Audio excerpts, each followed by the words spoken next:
and gentlemen, good morning, ladies and gentlemen. Welcome to Singapore Polytechnic Open House PFP seminar.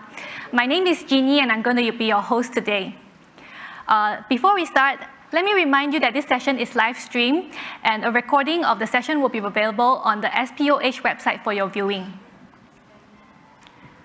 Throughout the program today, if you have any questions, do feel free to post them on the Pigeonhole website. The link and the QR code is shown on the screen behind me. Enter the code SPOH23PFP to join in. Let me repeat, enter the code SPOH23PFP.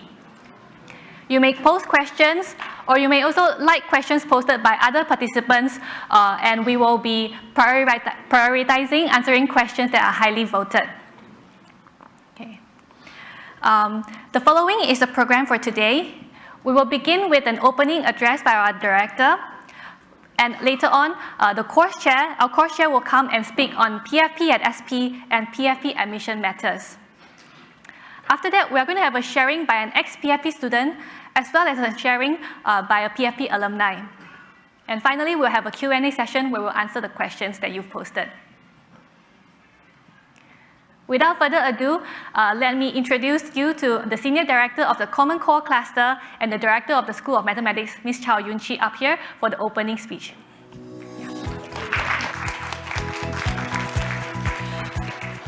Good morning, parents and prospective students. A very warm welcome to our SP Open House and the PFP seminar. Maybe just, okay, I see a lot of our parents streaming in. Maybe just a show of hands. How many of you were at the parent forum just now? How many of you were at the parent forum just now?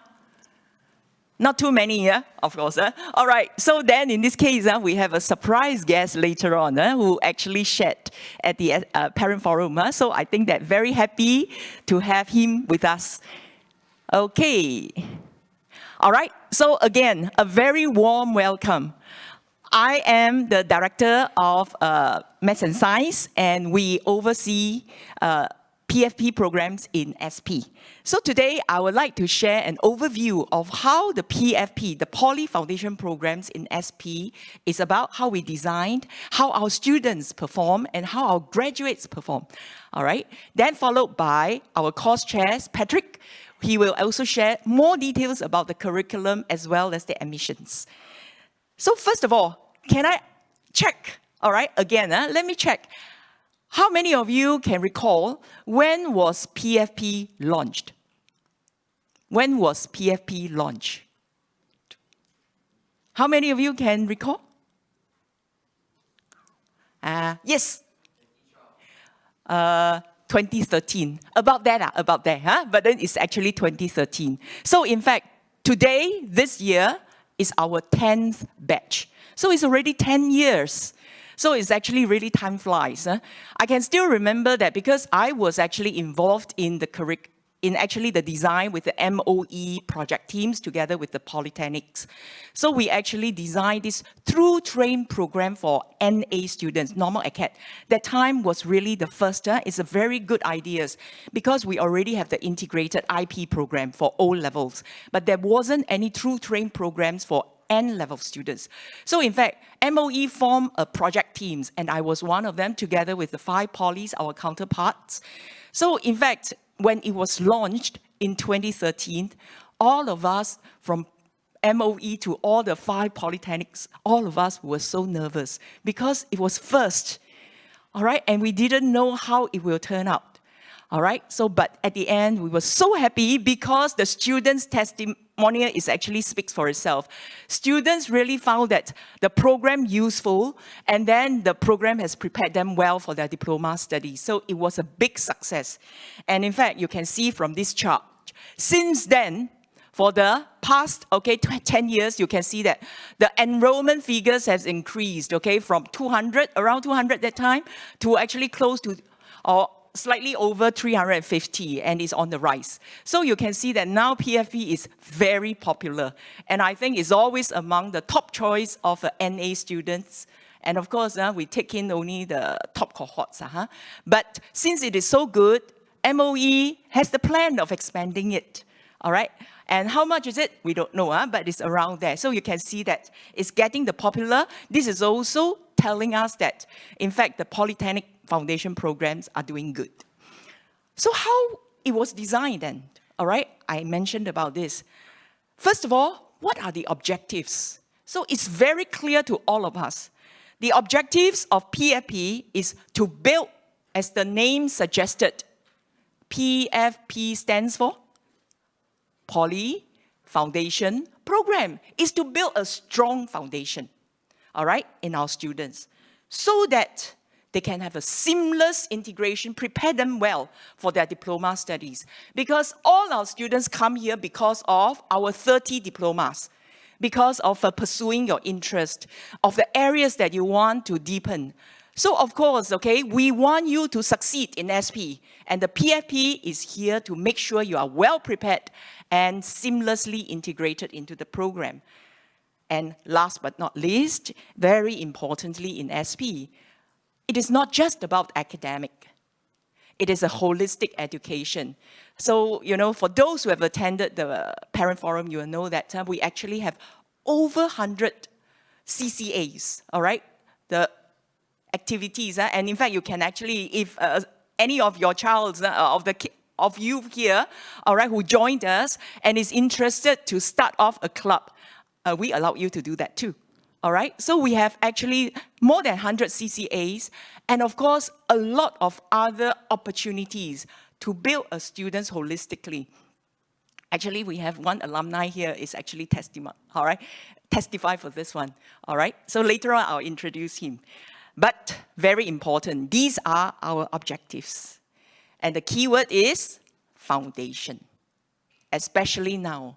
Whatever you learned may be obsolete very fast. To have the right skill sets, right foundation, is how we can continue learning and the lifelong learning. So this is actually our emphasis. So in SP, of course, I mentioned to you that MOE set up a committee, a project committee, like 3 years before it was launched. I was one of them. So MOE set up some basic guidelines. So over here, the MOE guidelines included total number of hours. What are the subjects? Like, for example, language and mathematics are the key. All right, and what are the hours per week for language and mathematics? Basically, this is about it. And the rest are left to the polytechnics to design our own unique curriculum. So, of course, over here, SP is very well established. We actually didn't take it for granted. We did a very thorough gap studies before we actually launched it. That was actually like we started like 2012, 2010. We already started preparing. And in fact, we did a gap analysis then, all right? Invited the students, okay, to talk about it. But first of all, we look at the NA syllabus. And we look at the poly syllabus, all right? Polytechnics requirement. So what are these gaps, including the skill sets? Like, for example, teamwork, collaboration, independent learning, and all these into considerations when we come to design our curriculum and pedagogy. And last but not least, of course, it is guided by the SP Holistic Education Framework. And in fact, our PFP students, right from the beginning, they can join any of the CCA clubs, like any of the first year, second year, and third year diploma students. So there is no distinguish. In other words, if you joined us, compared to your O-level counterparts, you have 4 years, all right? And you are giving this head start, which is so important, all right? Later on, I let Zheng De go and elaborate on this part here. So in a nutshell, PFP is a 1-year program, all right? 2 semesters, total 810 hours or 27 hours per week. And we separate our curriculum into 2 tracks only, science and technology tracks and non-science and technology tracks. And over here, the modules will be either year-long or semester. That is the year-long modules because we think the students need longer runway to build their foundations, and also there are opportunities for them to excel. And we actually have the curriculums grouped into the so-called common modules among the science and technology track and the non-science and technology tracks, as well as domain-specific. So domain-specific will be like, for example, multidisciplinary projects. And over there, we actually introduce some of the pedagogies. I will talk about that. And besides this, every Wednesday, we also have enrichment programs. So all these, of course, it was not like since 2013 until now, never changed. We develop and revise throughout the years. So these are in a nutshell. And what are the pedagogies? So these are the pedagogies. Just now I tried to say it. We actually have these multidisciplinary projects for every student. For the science and technology, they will build on some technical projects, and the design thinking is really the undergirding pedagogy that we want our students to have. From understanding to actually conceptualize, to hopefully that they can actually come up with a prototype or design. All right? And of course, we have many signature pedagogy in SP, like for example, flipped classroom and the blended learning. All right? Because we believe that the students need to be self-directed. And over here, then, very importantly, you will know that the PFP is always a small group, 20 students. So the engagement is there. So it is not like a secondary schools, 40 over. So it's always in 20, all right, small groups. And over here, we not just the academic, but it's a lot of collaborative learning out of classroom, even the service learning. They have to go and do some community service as a whole to help our less fortunate, because we think this is very important to build a holistic person. All right, and some of the pedagogy, later on Patrick will elaborate, will be like, the science modules, okay? We actually use the inquiry-based. So it is actually students will predict, observe, and explain, because that is actually how we understand. And also some of the differentiated learning approach, we use the learning analytics and AI. So in fact, these are just some of the examples. We have been very innovative in actually trying to let students, okay, use different methods, because we understand that our students are diverse, all right, to ensure that the learning is actually maximum. All right, so that is really our aim. So with that, you must be curious how our students performed. So this table actually summarizes, okay, our past 6 cohorts who have graduated from SP already. And over here, you can see that these are the numbers. And by the way, how many students we had for PFP? Everyone, let me ask you again. So just now you saw the charts. So first year was what? 2013, we have how many? Around 200, and then steadily increased to around 350 throughout the years. How many students are there in SP for one cohort? 4,500, around there. So therefore, only about 300 of us, but we have, every year we see a lot of the PFP students, quite a few PFP students shortlisted for institutional medalist, all right? So this institutional medalist, how many are there? Every year for the whole cohort, only 7. Every year we awarded only 7 institutional medalists to the whole 4,000 over cohorts. Lee Kuan Yew Award, Lau Kam On Award, Tay Eng Soon Award, etc. 7. And out of which, we are happy to see that PFP students are always there. All right, so you can see that our PFP students are really perform very well. And of course, then you have this course medalist, silver medalist. Course medalist means every course, the first prize. Silver medalist, the second prize. So we have 30 courses, only 30 course medalists, 30 silver medalists. And then also the diploma with merit, that is the top 10% of the cohort. So you can see that PFP students really punch above their weight compared to their O-level counterpart.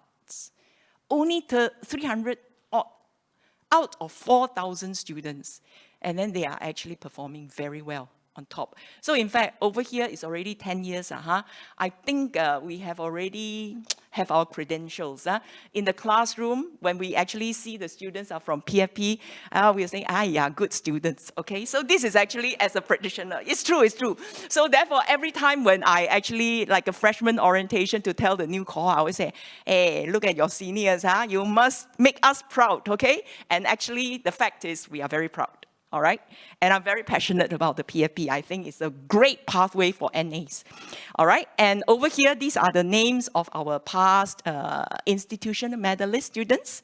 And just now I mentioned Zheng De. So some of you, if you were just now at the parent forum, so Zheng De is a very special student because, you know, it's like our students actually did very well academically. And in fact, they proceed to the universities, get their degrees, and some are doing PhD now, and some are doing, you know, very well. Just now you heard our principals, if you were there, more than half of our students will proceed to the universities, the AUs.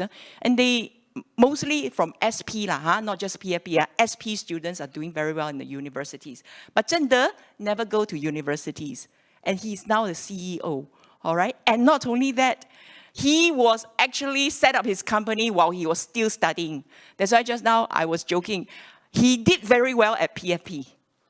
But then when at the diploma, not very hardworking because he focused on his business. But when he graduated, his company was sold for $500,000, correct? And now he's the CEO of a company, ADD List. So you can see that in SP, this is exactly what we are looking at because, you know, excellence is not the only path. In fact, the life or the society or our economy needs every talent. And in fact, we want to nurture every talent in our students to allow them to pursue their interests, to pursue their passions, and support them to the most. All right, so Zheng De will share a little bit later on, besides our good student over here in the first year. All right, so with that, I mentioned more than half of our students actually proceed to the universities, and for PFP student actually is above this figure. So with that, thank you for your attention, and I will pass the mic to Patrick. Thank you.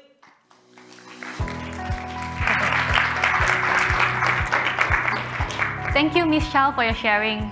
For those of you who just joined us, let me remind you that you can post your questions on the Pigeonhole website. You can follow the link behind me or the QR code. You can scan it, enter the code SPOH23PFP. You can post questions. You can also look at the questions that have already been posted and like any questions so that we know which questions are on your mind and we will address those questions first. Okay. Next up, we are going to have our PFP course chair, Mr. Patrick Pang, come and share with us PFP at SP and PFP admission matters. Patrick.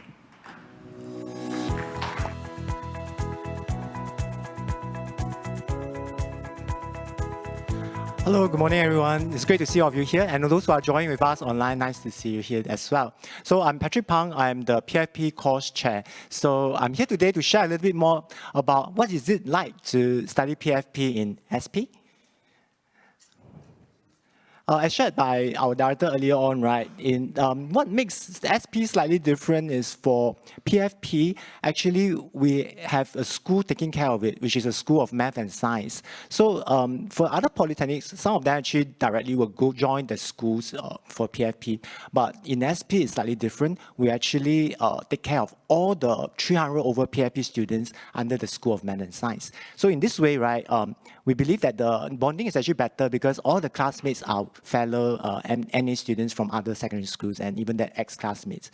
And we broadly categorize them into two curriculum tracks. So as shared earlier, also we have the science and technology track and also the non-science and technology track. Then within each classes, usually we'll group them based on the same schools they are going into. So they can actually make friends or before they start their year one, all right? Okay, here is a summary of all the SP courses that is categorized as science and technology track in SP. So they'll be going through the same curriculum for this track here, for PFP year. And you realize that for science and technology track, all of them belongs to the MOE Group 1 eligibility criteria. Right, for non-science and technology track, on the other hand, you can see it's a hybrid. So some courses is based on group one, basically the media and arts. And then for the business modules, mainly from the group two, with the exception of maritime business. Okay, so next question you probably have in mind is, what is it like to study PFP in SP, right? So first of all, I'll highlight some characteristics of our PFP classes. The first one is the class size is generally smaller than secondary school. I understand in secondary school, most of the class size is close to 40, but in a PFP class here, it's typically half the number. It's about 20 students per class. And you may also wonder, is there such a thing called form teacher here? Actually, we do. So in PFP, in order not to, being a new environment, the student may be worried and scared and stuff like that. So we actually do have a kind of a form teacher, which we call it a personal tutor, that really take care of all the students in the class, be it is regarding academic or even maybe financial or some other social issues. We do have someone taking care of each class. And then, of course, you wonder how's the workload like in PFP. So down here, you can see a breakdown of the different subjects that they will study every week, which is actually very similar to Sec 5 because by right, PFP is like studying Sec 5 in a Polytechnic environment. So the other difference is the facilities here. The classroom are all air conditioned, so it's slightly more comfortable here. But you'll be still studying similar stuff in the sense that every week you do still have 7 hours of English language, which we call the foundation language and comm skills. Then you also have 6 hours of mathematics. So that is really very similar to what you'll be learning in Sec 5 actually. In fact, the syllables are kind of similar as well, all right? Similarly, they also have 2 hours of physical education. That's the requirement from MOE. So all these are standard. And national education is also 3 hours here. So what is different is the area in blue as shown here. So you will recall that in Sec 5, probably they will be studying mother tongue and maybe humanities. So we don't teach that in PFP here. So we free out the 9 hours to teach domain cluster modules instead, all right? So for science and technology students, we will spend about 5 hours learning application science and physics, some chem bio stuff here as well. Then the remaining 4 hours, they will be learning IT skills, which is a very important skill in today's era. So we actually put it in SEM 1, they will be learning Excel and some data analysis skills here. Then in SEM 2, for science and technology, we'll be teaching them introduction to technical solutions, whereby they'll be introduced a CDIO framework, doing some project as a group, and as well they will be learning some simple Python coding and 3D fabrication. Next, let's look at non-science and tech curriculum. So you realize that all the region in white are the same, it's common, because like I said, that's the MOE requirement. They will go through the basic training for language, math, PE, and national education. So let me talk a bit more about the blue region. For domain cluster modules, all right, so for non-science and tech, because most of them are business students, right? So we have 5 hours of fundamentals of enterprise development. They'll be going through our design thinking framework, and then they will learn something about empathy studies, and then they will do group project as well, and a lot of presentation skills will be taught to them. And similarly, they will also be taught the IT skills. They will also, like I said, this is really a very important thing in these days. So they will learn about Excel, simple data analysis. In SEM 2, they will be also taught science for everyday living, because we believe that scientific thinking is also very important. So we want to inculcate that into our curriculum. Okay, next will be our so-called CCA. As you all know, secondary school probably have CCA days, right? So in SP, our CCA day is actually every Wednesday afternoons. And director have shared earlier on that in SP there is a lot of choices. So we have a lot of students coming out and say, wow, there's 100 over CCAs spoiled for choices, right? So that's a strong thing here. They will usually join the CCA on the Wednesday afternoon. Similarly, we use the Wednesday afternoon for our PFP enrichment programs. We use that to do so-called peer tutoring. We also use it for talks. We sometimes invite professors from university to give science talks. We also have our education career guidance counselor to advise them about ECG. We sometimes arrange learning journeys or industry visits, right? In the past, we've ever been to places like Red Dot Museum, Science Center, and recently we went to the NUS demo lab. Then also we sometimes also conduct free training. This is a very interesting point also. So we have a lot of students who wish to learn first aid. We actually conduct that in the past, which is for free. They'll be equipped with life skills, right, in doing first aid, AED training, and community preparedness program. So other thing will be, we do have a PFP student chapter as well. That's like a student club for PFP. We organize bonding day activities and other engagement stuffs here. All right, so in this video, I show you like a virtual tour of the facilities of our School of Math and Science for PFP. The first module will be what I mentioned just now, like the English language. The student will be taught self-directed learning skills. And the second module is the national education, active and effective citizenry. I believe this is doing service learning. So yeah, you can see this glimpse our students actually going out to the community, doing works here. Hopefully they will understand things like sustainability. As you can see, they are helping to clean up the beach here and things like that. And third module here will be the IT module, which I was saying just now. So this one we hope to teach some computational thinking skills. So it's not just about content. We believe in equipping our students with very useful life skills here. Yeah, actually that was me just now. So. Okay, so this one is the foundation math, the mathematics module. So mathematical thinking is very important. So we actually also blend in what we call the blended learning, whereby we want our students to have a growth mindset. They'll be learning self-directed learning while the teacher teach. For physics, with the pedagogy we mentioned just now, we have predict, observe, explain, whereby the student try to figure out answers before showing the answers immediately. And we also have application science. This is how our chemistry labs look like. Okay, previous one was the physics lab. Yeah, so students actually can try experiments at these places here. Okay, other than the sciences, this is the technical solution module I was saying just now. This is the simple robotics built with microbits with some simple Python coding. So yeah, it's actually quite cool, and students did all this stuff. They were very excited to try out here. And like I said, they will learn a bit of CDIO framework in this module. All right, now this is a non-science and tech, the business module I was saying, enterprise development. So they'll be taught design thinking skills. You can see our students wearing very formal stuff here. They'll be given a lot of presentation, teamwork kind of training here. And this is the science for everyday living. Another look at our physics lab facilities. So from this video here, you have a glimpse of the facilities, a virtual tour for the School of Math and Science for you here. And this is our PE lessons. This is how our sports hall looks like. Yes, you can see them doing something different from the secondary school kind of PE lesson. They actually have yoga classes and so-called kickboxing, something different from what PE used to teach in secondary schools, other than the traditional ones here. Yeah. Okay, so that gives us an overview of the various modules and so-called. Sorry, is this the right one? Yeah.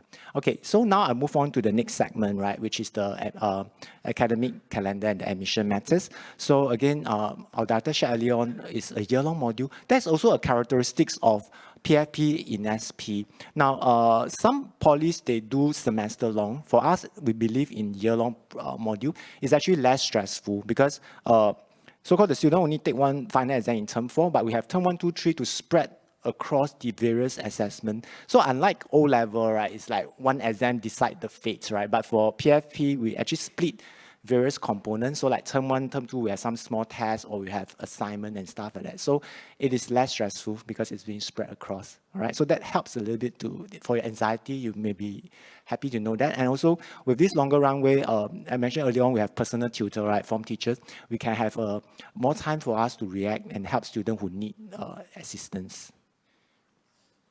So for assessment, I say it won't be purely just exam. We have a lot of like assessment, like presentations, group projects, various stuff here that actually so-called spread out. And we test them using different means of assessment.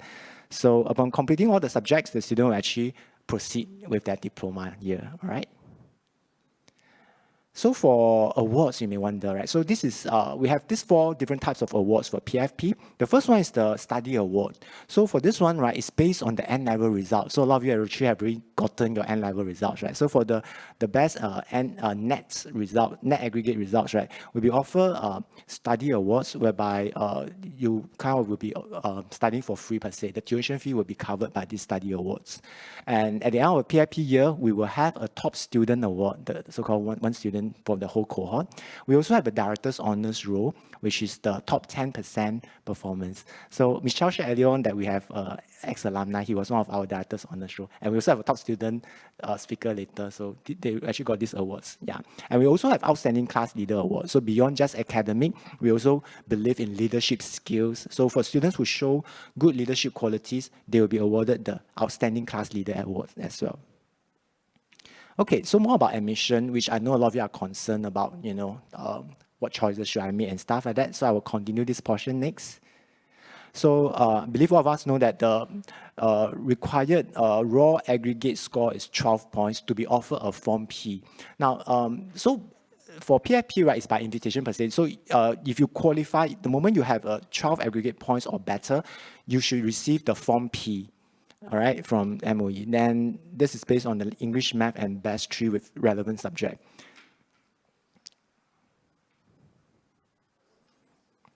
So for MOE grouping, I shared that earlier on, right, about Group 1 and Group 2. What are the differences? So I will share a bit more here.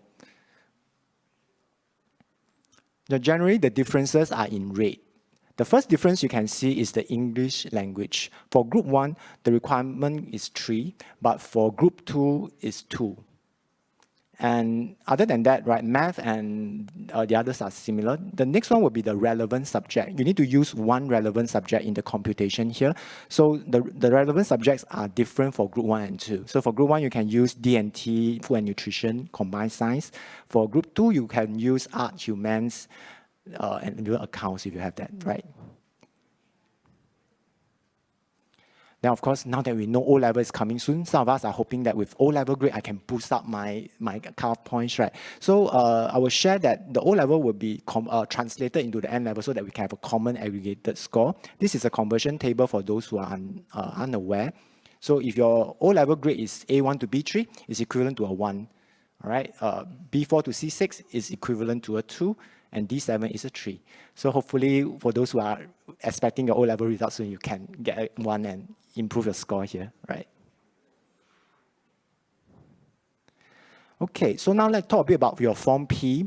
Now for Form P, you'll be given 5 choices, right? So my advice is really, number 1 is really to match the interest and passion with the choices you are going to, because from experience, right, students perform best if they really enjoy what they are going into. So how I say that, if they go into a course reluctantly, right, they will not be motivated and it will affect their studies. So number 1, it must really be something they believe in, they really enjoy it, and they will definitely do well in their studies.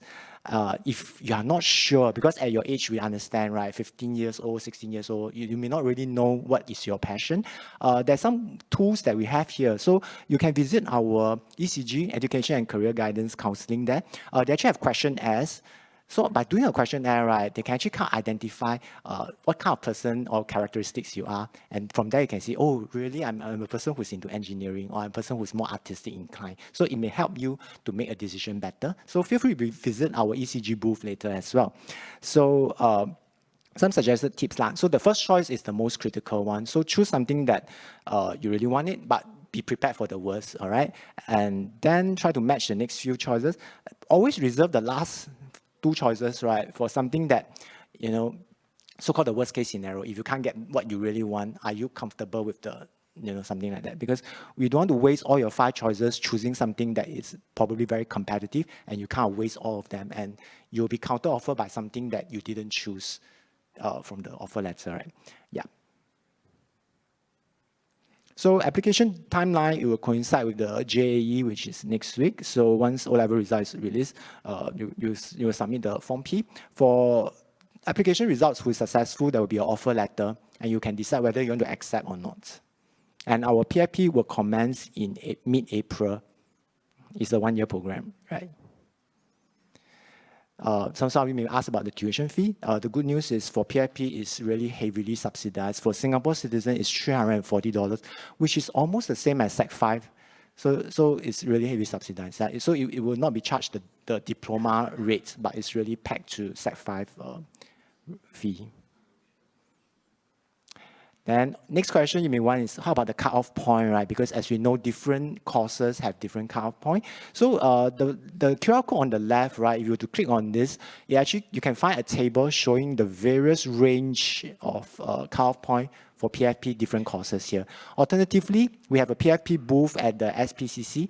You can collect a handout from us as well. We actually print out the various range for cutoff point in SP courses here. All right.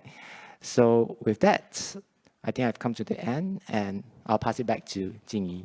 Thank you, everyone. Thank you. Thank you, Patrick, for your sharing.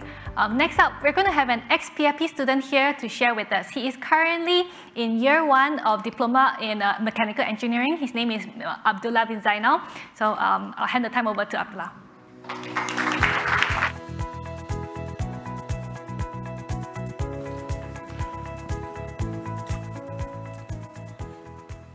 Good afternoon. This sounds weird. Good afternoon, everyone. I'm Abdullah bin Zainal from year 1 in mechanical engineering, as you said, and I was the previous top student of last year's PFP cohort. Today, I'll be sharing about why I chose PFP, and how my journey in PFP has helped me in my diploma course of study.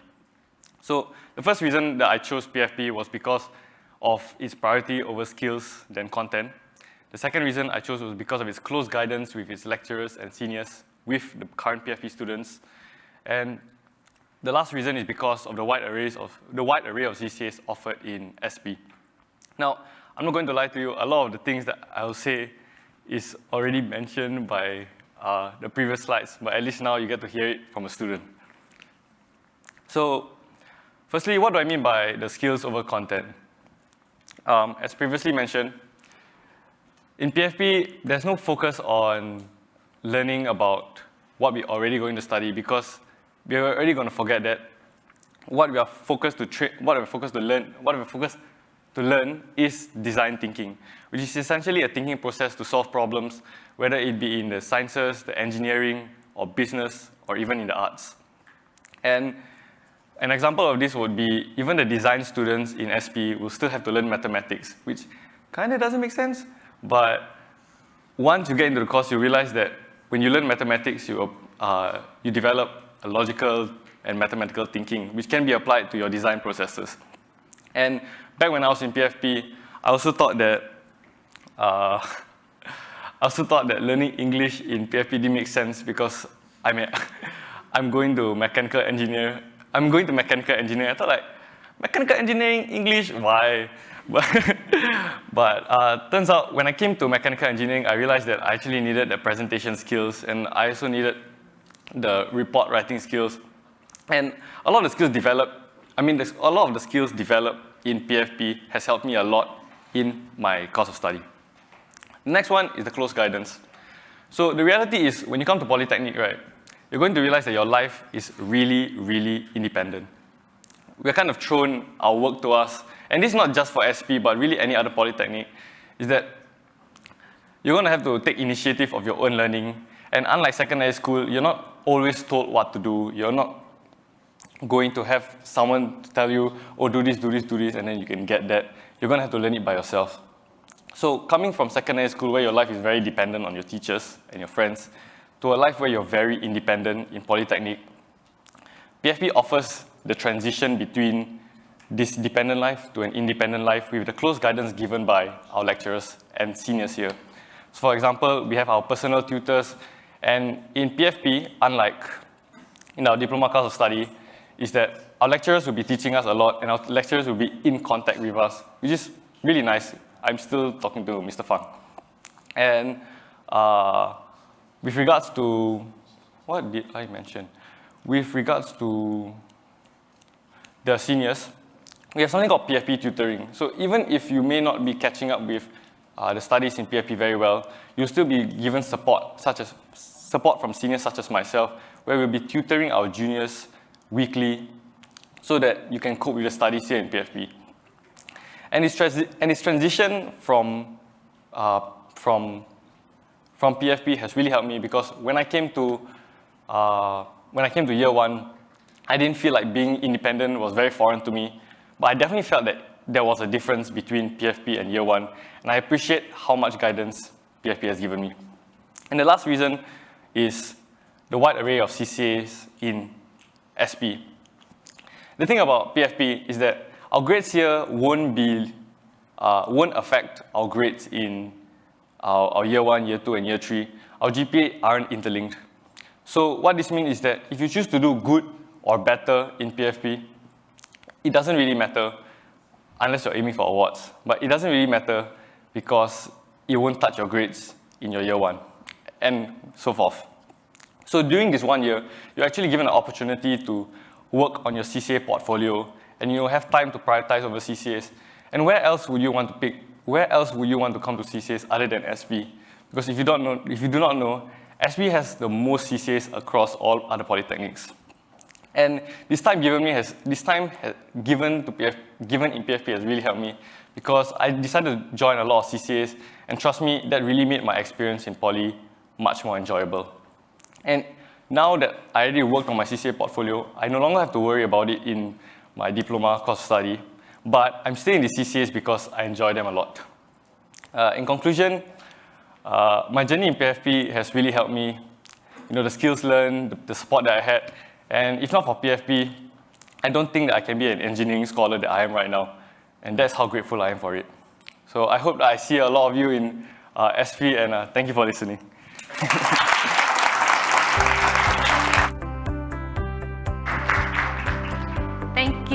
Thank you, Abdullah. Next up, we're going to have another sharing by a PFP alumni. So Felix, or Zheng De, as referred to by our director. He is an alumni of the Diploma in Engineering and Business and graduated in 2018. Felix was the valedictorian and was chosen as SP's 200,000 graduate. Felix Lee is the co-founder and CEO of ADP List, which is the world's largest mentorship platform for people in the tech industry. So may I invite Felix over? Yeah.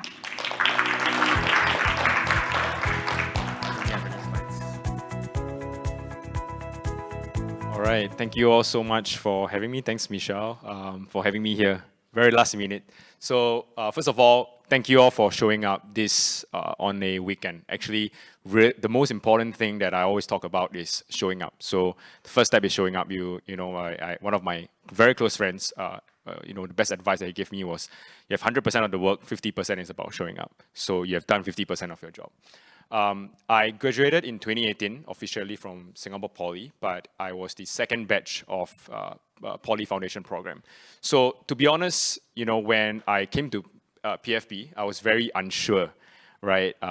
You feel like you don't have an O-level certificate. I think that's the major concern for a lot of parents and also for a lot of the students. And to be honest, I'll tell you that I don't even have a university degree right now, right? But I'm to be honest, I'm doing comfortable.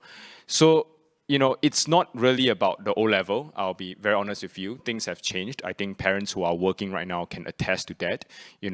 Companies, right? We are looking, and employers are looking for a lot more than just, your degrees or your O-levels, right? People are looking for what you can contribute out in the rest of the world.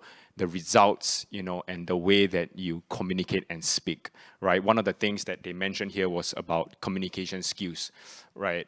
And today I manage a company of about 30 people, and I'll be very honest with you, right? We have very, very good employees from all around the world, but the best employees that actually get promoted, that actually gets things through the door, right, are the people who can speak well, are the people who can actually communicate their ideas across. They are extremely smart engineers, very, very smart engineers in our companies, right? But some of them, right, are still training on their communication skills. And if you're not able to communicate well, you're not able to get that genius in your mind across. You're not able to get that idea across. No one is going to be convinced, to be a part of what you want to be. So, SP, especially PFP, really helps to train that communication skill, right? Unlike any other. And as mentioned, right, you have this year 0 for you to train that communication skill and to be comfortable with that.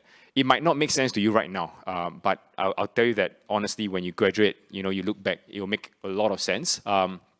And I'm sure you all have cousins. I'm cousin to some people as well, and I know that that a lot of people, you go to degree or you go to poly, right? You come out and you do totally different things, right? And I'm probably not the only one, right? I studied engineering.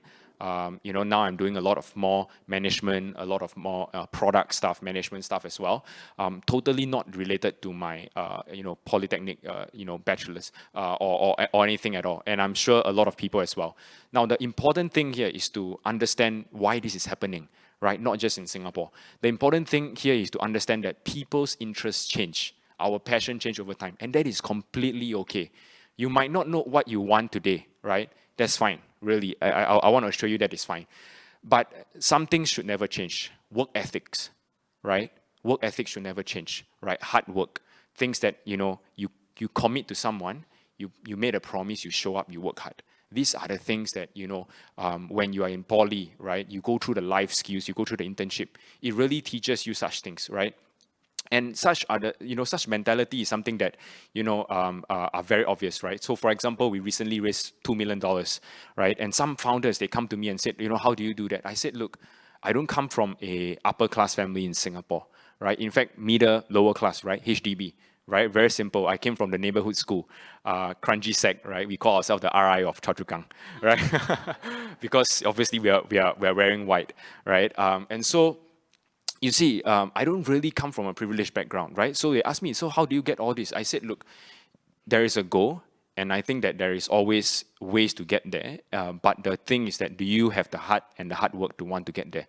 That's really the most important thing. So for a lot of you, right, who really don't know what you want in poly, but somehow you just don't want to go Sec 5. I hear you, right? You just don't want to go Sec 5. You just don't want to take your O levels because you have to grind through all the memorizing of math formula or whatever, right? Try to pick something that maybe really interests you or you are curious about, right? The intention is what matters, right? And honestly, your work ethic is what matters. Everything else, right, will change in life. That we are very clear, right? For a lot of people, everything else can change, and that's fine. But a few things that are most important is that you are able to, be curious about something, and you're willing to go in and dive deep into that. That's something that I've learned in my time in PFP. Very, very grateful for folks like Michelle and Mr. Yap here. Just the sheer teaching that, you are capable to do something beyond your own means, all right? Just go and pursue that. And I'll leave you with one final note, right, about PFP, which I honestly find very fascinating. So first of all, we have first aid skill. Do not treat it as a joke. First aid is very important. I was a medic in my NS days, so medically trained, right? So very important. Don't take first aid as a joke, right? The second thing, right? Obviously that's one, right? But the main message here that I'm trying to say is that everything that is being taught here, the most important thing is to teach you how to think, right? And I'll be very honest with you, right? I'll paint like my group for you so that you know how, what Michelle has mentioned about, this director honors role is actually very true. So I was in the director honors role in PFP. I was offered scholarship, engineering scholarship, similar to Abdul when I was in year 1, but I was dropped and then I started my first company then. But I was a very good student, right? And I was also part of the national team representing Singapore for sports. And so I was all around, right? I was the perfect student that my mom wanted initially. And things changed. But my group of friends who didn't excel in PFP, guess what? We have a group of 7 and we're still very close in touch today. I would tell you that 4 of them were the diploma with merit, 4 out of 7. One of them had a perfect GPA of 4 out of 4 by the end of year 3, and he was the top student of our course, and he came from PFP, right? Extremely proud of him, right? Today he's in NUS, right? So PFP is really, we really produce such good students, and you are put in the pool of the best NA students, right, from all the schools, right? To be honest, my mom always tell me, right, like you want to, you are the average of the 5 people, right, that you hang out with, right? When you come to PFP, all your 5 people around you are the smartest of their school, right? And that's the kind of environment that you want to be in, because all of them are driven, all of them are very hardworking, all of them might be talented, smart in their own ways. So you are mixing with the right bunch of people from the very get-go. And that's the kind of friends that, until today, I keep in very close touch with them, right? Some of them are furthering their masters, some of them want to start working, still scoring very well in NUS as well, that guy. So your group will be made up of very academically inclined people, but will also go on to make very important contributions for Singapore. And I think these are the folks where you can continue to learn from, right? Despite going to different fields or whatnot. So this is the perfect ground to set that network, to get that engine going for you. I'm here for any questions. You can use the pigeonhole. I'm happy to answer any questions. But I'll tell you that this is the kind of place where you want to nurture yourself for what's going to come in the next 3 years. 3 years is going to be very different for everyone, to be honest.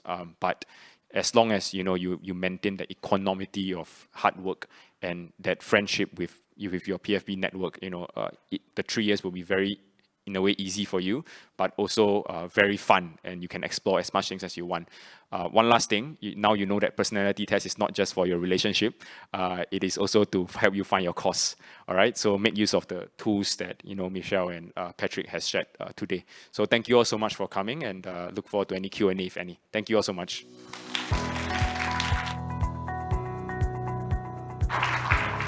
Thank you, Felix, for your sharing. With that, we've concluded the first segment of today's info sharing, and we're going to proceed to the Q&A now. I'm going to invite the panel, Ms. Chow, Mr. Patrick, and Ms. Priscilla Teng, who's from the admission office, up to the stage here. Okay.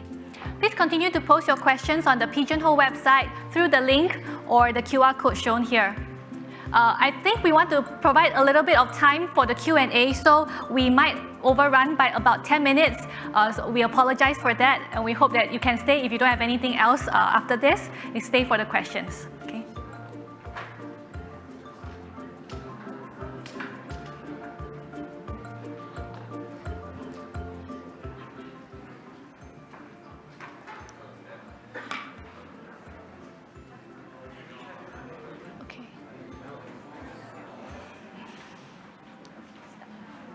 All right, we have some questions. So let's start. We're going to start with the highest vote question first. If I fail the PFP selection, how does the appealing process work? For that, I think Priscilla, yeah. Okay. Can you hear me? Okay. So what happened is for PFP, both the application and the appeal will be done online.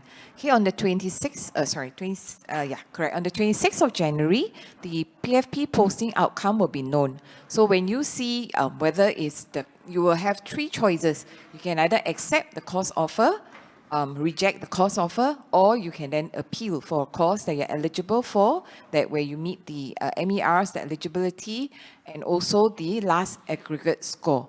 Okay, I think earlier Mr. Pang has already mentioned that this year the last admitted score has been published on the website.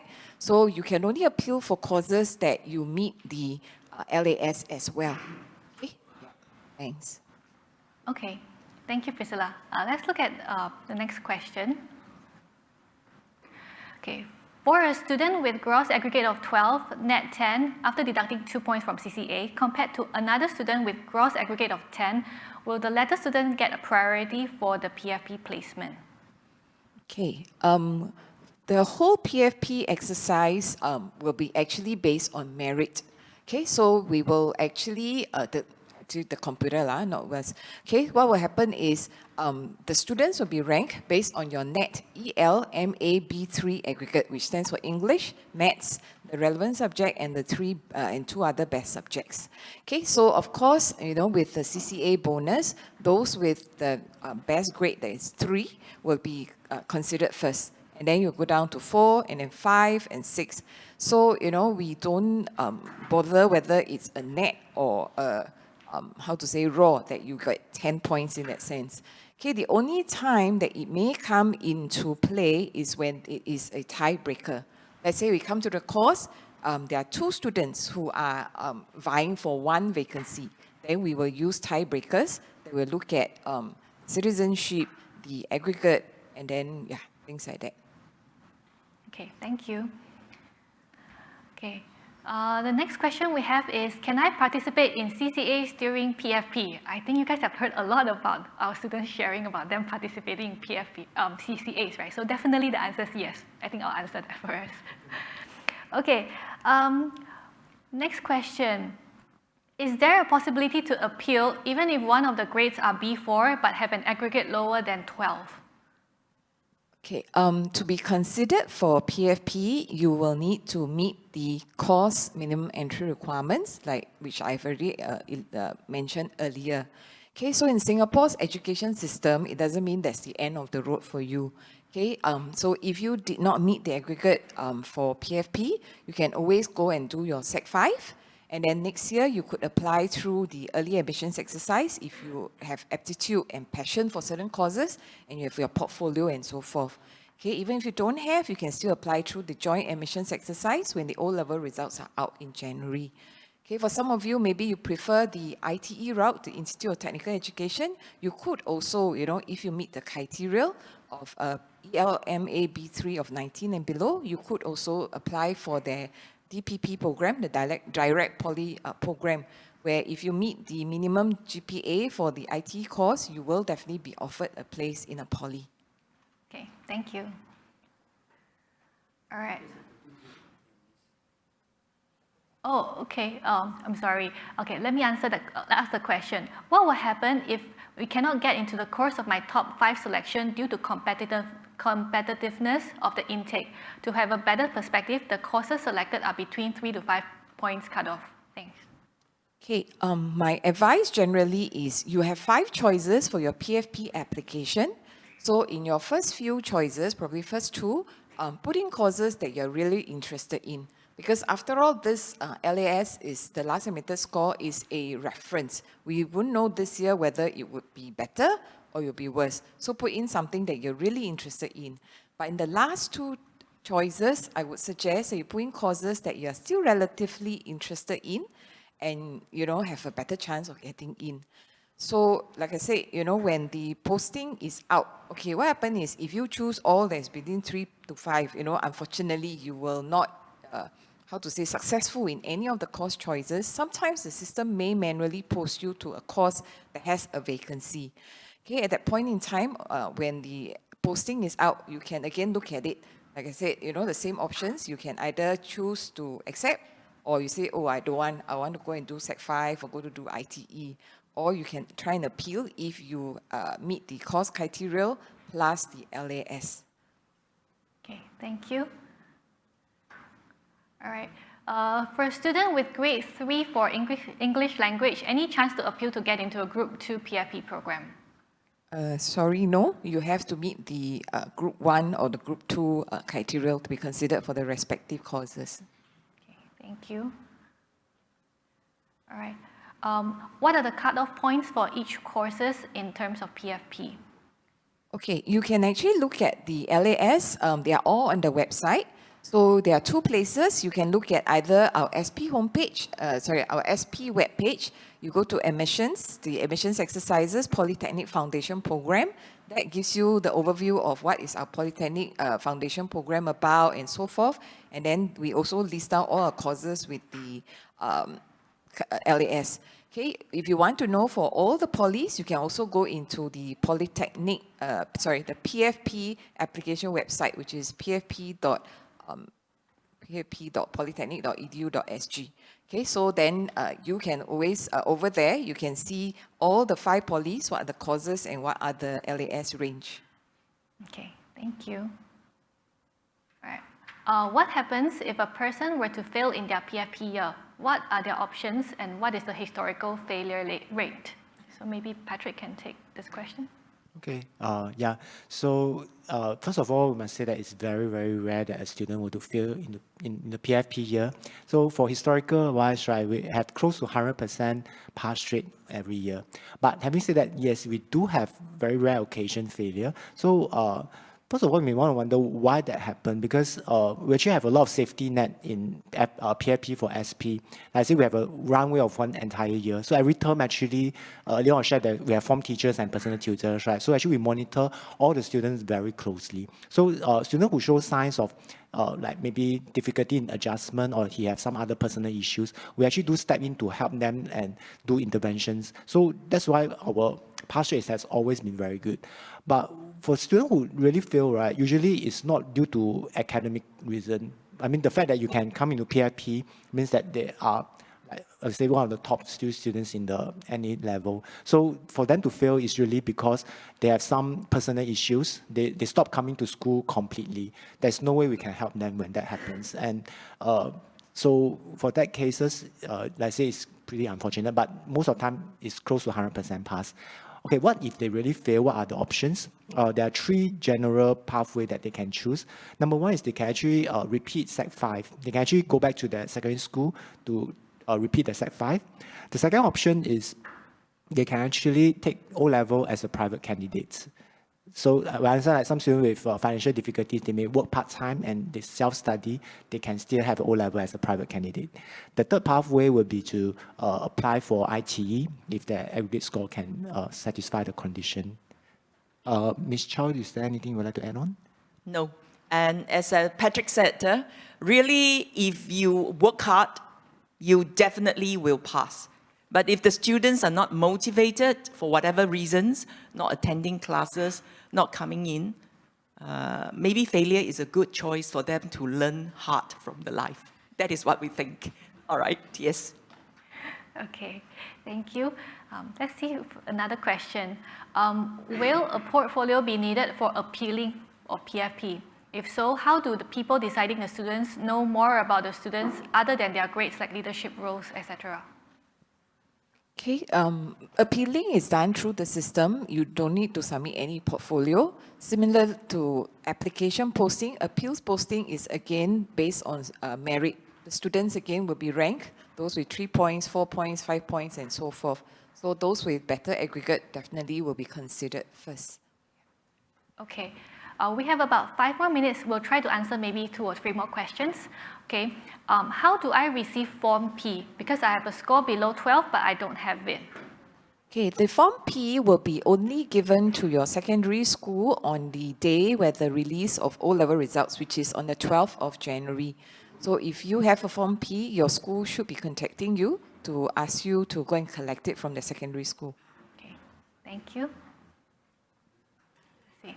All right, what is the ELMAB3 for 2023? When will the results be released? Okay, good question. This will only be known on 26th of January after the posting is out. Okay, because now it all depends on who is going to apply and what kind of choices. So we can't crystal ball. So it's only after the posting, then we will have the results and then we'll update the website accordingly. Okay, thank you. Another question here. What is the available support for special needs students?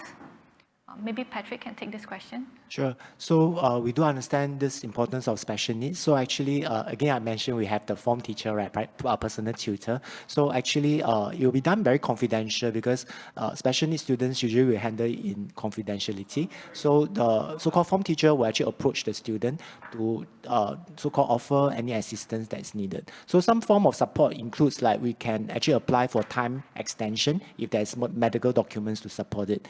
And other support we previously have given is like for students who require, let's say, larger font print, we actually print the exam paper in A3 size for them as well, or any other special arrangement like special rooms and things like that. So no issue with that. Rest assured that we really do our best to support special needs students in SP, yes. Maybe I'll just add on to this. So you know that Singapore Polytechnic is a big institution. In fact, we have a department, Student Services Department, and then we have actually a special unit dedicated to support special education needs students. So in fact, it's like, the student services work with all schools, including the PFP students, in providing all kind of supports, including counseling. All right, so, it's not necessarily special education needs, but sometimes along the way, we may need some guidance or, some stress issues and all this. So we work very closely with the student services department, and then we can actually engage the students with counselors, in-house counselors, and then from there, we will decide on what kind of needs, all right, we can support the students. Also, rest assured, actually, MOE is very concerned with this, and so they have actually given us manpower for Polytechnics. So we actually, all the 10 schools, we work very hard to support our students. All right, besides the personal tutors, the very caring, you've heard from Zhende, Felix, and Abdul, that, all the students actually very close with the lecturers, the personal tutors. So we would be able to actually identify early the needs. Thank you. I think we have time for one last question. Okay, so the question here is, how does it work when we have 5 choices? Are we doing so per poly, or we are only allowed to make 5 choices in total? Okay, the application form has 5 choices. You can choose the courses from any of the 5 polytechnics. It's not 5 times 5, 25. No, there's only 5 choices. Okay, so then you have to filter through. Yes, I know now you have a lot of choices. You have like 200 over courses to choose from, right? Yeah, then you have to really make your choice. Some people will choose based on poly. Some students will be like, I want to come to Singapore Poly, and I'm open to all these courses. Then you can choose all SP courses and the 5 courses. But some people are, I want to study course A, and I'm open to study, let's say, a diploma in electrical engineering, be it in Singapore Poly, Ngee Ann, Temasek, or Nanyang. Then you can, choose that course and rank which poly you want to go first. Yeah. Okay, thank you very much. I think with that, we are concluding the Q&A session. Now, if there's any questions here that we didn't get a chance to answer, don't worry. We have a PFP counseling booth that is located at SPCC Level 1, so you can make your way there. There are students and teachers there who are going to be able to answer your questions. Or you can also email us at pfp_coursecounseling@sp.edu.sg this week and throughout next week as well. So we'll be happy to take your questions there. Okay. With this, we thank you so much for coming for the PFP seminar today. It's very nice to see you here, and we hope you enjoy the rest of the day touring our campus. If you have time, do scan our QR code on the screen and share with us your comments. Thank you so much. Thank you. Thank you, everyone. Have a good day.